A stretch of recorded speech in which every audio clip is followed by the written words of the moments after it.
అండి, ఇవాళైతే మనం ఉసిరికాయతో తురుము పచ్చడి అయితే చేసుకుందాం. వచ్చేయండి. వేడివేడి అన్నంలో నెయ్యి వేసుకొని కలుపుకొని తింటే ఎంతో బాగుంటుంది. దీనికోసం 1/2 కిలో ఉసిరికాయలు తీసుకున్నాను. శుభ్రంగా కడిగి ఆరబెట్టుకొని తురుముకున్నాను.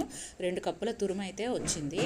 ఒక ప్యాన్లో ఒక గంటి పల్లి ఆయిల్ వేసుకొని వేడైన తర్వాత ఈ తురుము వేసుకొని ఒక 5 మినిట్స్ పాటు ఫ్రై చేసుకోవాలి. ఇలా ఫ్రై చేసుకున్న తర్వాత ఒక ప్లేట్లో తీసుకొని పక్కన పెట్టుకోవాలి.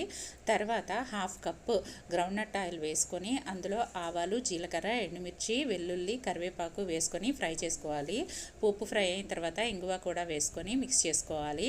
తర్వాత స్టవ్ ఆఫ్ చేసి పోపుని చల్లారనివ్వాలి. పోపు చల్లారిన తర్వాత ఈ ఉసిరికాయ తురుము, 1/2 కప్పు కారం, 1/4 కప్పు సాల్ట్, 2 స్పూన్ల ఆవు పిండి, 1 స్పూన్ మెంతిపిండి వేసుకొని అన్నీ బాగా మిక్స్ చేసుకోవాలి. ఇవన్నీ బాగా మిక్స్ అయిన తర్వాత నిమ్మరసం కూడా వేసుకొని మిక్స్ చేసుకోవాలి. ఇలా మిక్స్ చేసుకున్న తర్వాత మనం ఒక కంటైనర్లో స్టోర్ చేసుకొని వాడుకోవచ్చు. మీకు ఈ వీడియో నచ్చితే ప్లీజ్ సబ్స్క్రైబ్.